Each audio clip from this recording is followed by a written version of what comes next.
What's new, crew? Welcome back to my channel. If you're new, my name is Cassandra, and today I am finally bringing you guys along to figure out or to just review my pasta and beyond maker. I received this as a gift a couple Christmases ago, but I've just finally really gotten into working with it and using it a lot more. I plan on making a couple of batches of pasta to dry just to have on the shelf for convenience, mostly for when I'm not here or for like quick lunches. I don't mind whipping this out for dinners. I don't know what it is whipping it out for lunch that seems so much more inconvenient for me, but it does. I don't know. But we're gonna be making a couple batches of pasta. I want to bring you guys along with me. We're gonna be whipping this out. I'm probably going to make some spaghetti noodles and also some linguine noodles just to have some variety. Eventually I would like to get some lasagna noodles, but we're not gonna push our luck today. We're just gonna start with what we can get done. But before we get into breaking open the pasta and beyond, we're gonna be talking about just a quick couple things that it comes with. Obviously the manual, you're gonna wanna read this. I tried just whipping this out and not reading the manual the first 2 or 3 times I made pasta, and it did not work. Don't think that you can just jump into this and kind of wing it. Once I read the instructions and read the manual, I actually got some good pasta out of it. I thought just because it was a machine, it was going to take care of it for me and it would be easy, and in a sense it is, but once you actually read the manual and figure it out. So if you just go through the manual, it just explains obviously the different parts and the different pieces, the attachments, what they're for, different things like that. So I recommend looking at this when you're putting your pasta maker together and getting it set up to make pasta. The other thing it comes with is the pasta and doughs recipe book. This has all the different recipes for the different types of pasta, doughs and things, and tips and tricks. This is the page that really saved me. So to dry pasta, perfect pasta, and to wet pasta. I found personally that every time I've had issues with this machine, it's because I made the dough too wet. I added too much liquid to my dough and it got kind of backed up into the machine.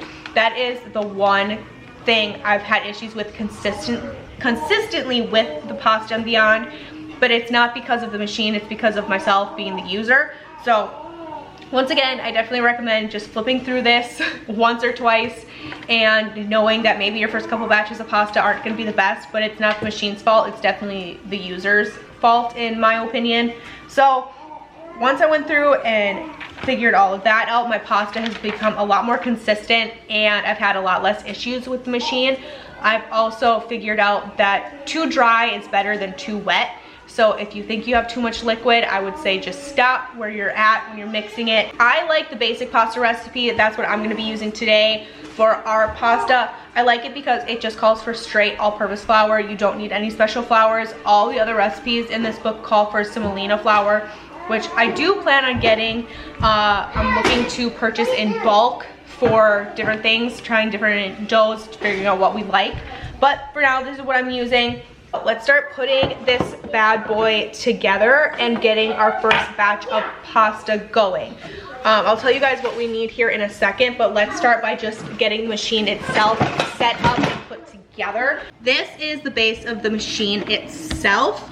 It does have suction cups on the bottom of it so you can push it down onto your countertop and it's not gonna move, which is actually really, really nice. So here is our machine. How you're gonna end up putting this together is fairly simple. It took me a time or two to figure it out, just to be consistent with it, but this goes here, taking a couple pieces, just shoving her on in, like I said. So these are the discs that you attach right here, and this is what shapes your pasta. It comes with 8 different attachments. It makes a ton of different types of pastas. Here, let's see if I can read them off to you here. It makes penne noodles, spaghetti, linguine, angel hair, udon, tagliatelle, oh my gosh, I probably butchered that, fettuccine, and lasagna. And then with your lasagna, you can make raviolis with it, or you can fold it into tortellini, kind of whatever you want. They are numbered so you know which disc makes what, which is really, really nice. This is P7. This is the fettuccine attachment. I use this one a lot. Once your machine is put together, then you can start dumping in your ingredients. Now, they do come with these little measuring cups.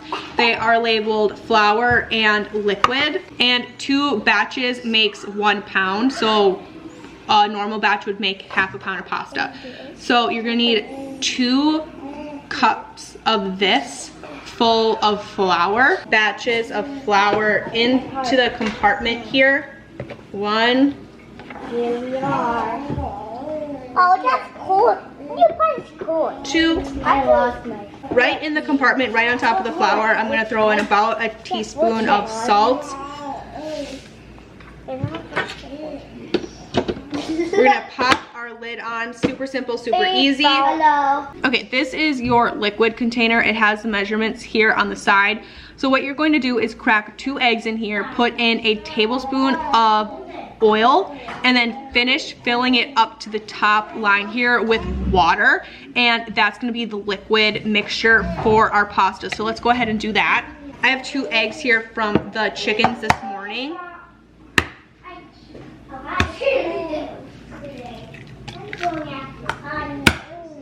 So 2 whole eggs, and I actually like to start scrambling it when I only have the eggs in the canister. So I'm gonna give this a quick mix. I use olive oil for my oil. That's what I prefer. That's what the recipe calls for, but I'm sure you could substitute it with vegetable oil if you had to, if you were in a pinch. Here is my olive oil. I'm gonna dump in about a tablespoon or so. I'm gonna give it another quick whisk. Now we are ready to plug our machine in. Our machine is plugged in. I'm gonna hit our on button over here. And down here it has the batch button, 1 or 2. I'm gonna hit this twice and get it over to the 2 setting. It's automatically gonna start spinning here, which is great. I like to give it a minute to mix in the salt and the flour, just get some things fluffed up a little bit. You're also going to see the timer here is gonna start counting down. It starts at 19 minutes. And then I'm just going to slowly start adding in our liquid mixtures here. And like I said, too dry is better than too wet. So I'm gonna watch my dough in the tumbler here, and I'm going to get it as close to the picture that is in the pamphlet for the perfect dough as possible. So I'm just gonna slowly start adding in our mixture right into this little reservoir here until the dough gets to be where the booklet says that it should. And even if I have extra liquid here, I'm gonna stop. So my container's empty now. I'm actually just gonna let the pasta machine do the rest of the work for me. So the machine is gonna continue to spin for a while it keeps mixing that dough. In the meantime, I'm gonna get a plate to put down here because this is where our pasta is going to come out. Now, these pasta makers do come with a pasta scraper that you can use to knock the pasta off. However, mine went missing a while ago. I'm not sure what happened to it. Use a butter knife and it works just the same. So now I'm just gonna let the pasta maker do what it does until it starts shooting out pasta. And once it gets to the desired length, I'll cut it off. And that's kind of it. So my work for right now is done while this keeps turning. The thing I really like about the pasta maker here is that it's really simple. The process is really straightforward. It's very streamlined and it's really easy once you do it a time or 2. I also like it because it's not a super messy process. I'm not putting a huge mess of flour on my counter. I'm not cracking eggs onto my counter and making pasta the old-fashioned way. While that's great and there's beauty in that, it's not realistic for me right now with 4 very small children. So I love that I have the pasta maker to kind of do the hard work for me. Very easy. I do really, really like it. So the pasta machine just stopped, which means it's done mixing the dough. Now it's going to reverse and start spitting out our pasta. So our pasta is gonna start coming out here, which is awesome. It should be coming out really smoothly, really even, pretty simple here. If your machine is kind of chugging, your pasta isn't coming out even in a nice strip flowing like this, It's, in my experience, because your dough is too wet, it has a pause button on the top. I would pause it and just throw in a little bit more flour, and it'll keep mixing that dough, and you'll get a better result for your pasta. I've had to do that a couple times. It's not an issue. My pasta still turns out really well. So I'm just gonna go ahead and cut my pasta when it gets to my desired length and kind of roll it into a little nest on my plate. Just like this, and this is actually how I'm gonna set it up on our table to dry. But that's really all there is to it. So I'm just gonna go ahead and let the pasta maker do what it does. I'm gonna keep cutting these off when it gets the length that I want, and I'll catch up with you guys in a minute when we're laying them out to dry. So here we go. It started at 19 minutes. So in 16 minutes, I made a pound of fresh linguine noodles. So I kind of spooled them into these little nests while it was coming out of the machine here. You can see this is how much dough is left in the machine. Perfect, no waste, love it. What I'm gonna do is actually take this over to a table that I have set out. So I set out this big 6-foot like party table. I already wiped it off, it's good to go. If you really wanted to, you could lay a tablecloth over the top, but what I'm gonna do is just take these little nests and start kind of placing them in rows on the table here, and these are gonna dry for somewhere between 2 and 3 days. It just kind of depends on the time of year, how warm it is in your house, how dry it is outside, there's different variables, but typically when I've done this in the past, it takes about 2 to 3 days. And I'm just gonna leave these here in their little nests, and they're just gonna dry in these little balls, and I will store them in just a Ziploc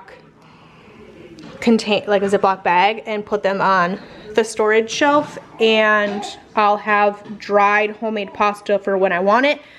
I'm just gonna make a couple more batches, get those laid out. I'll probably do another batch of linguine noodles, and then I'll do a couple batches of spaghetti noodles, and that's kind of the process and how easy it is to make homemade pasta with the Pasta and Beyond, and we really like it. Finished batch number 2.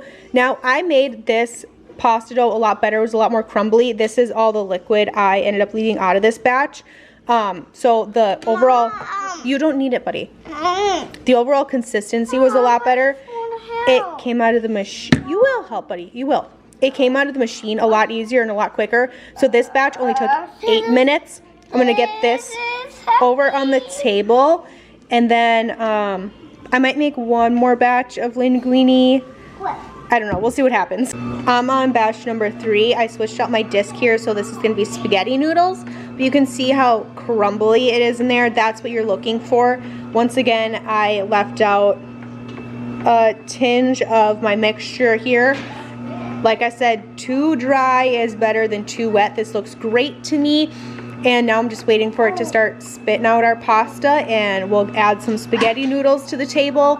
I'll probably do a couple batches of spaghetti noodles over the course of the day here, and hopefully get that table full of drying pasta. It is the next day. You guys can see this is the amount of pasta I ended up doing. I did 4 batches total. Not as much as I wanted to get done yesterday, but it is about 4, maybe 5 or 6 meals worth for us, so this is a great start. I did 2 batches of linguine, 2 batches of spaghetti. This is after about 24 hours of drying, so you can see they're definitely drying out. They're becoming lighter in color. I can pick these up, and they're just these little nests. There's still some moisture to them, so I'm going to continue to let them sit, but great, really happy with the progress we made yesterday. So thank you guys so much for taking time out of your day to hang out with me. I hope you guys enjoyed this Pasta and Beyond, a little bit of tutorial, talking about the machine, making some fresh pasta, and getting some stuff up on the shelf for convenience. Thank you guys so much for taking time out of your day to hang out with me, and of course, I will catch you guys in another video. Bye!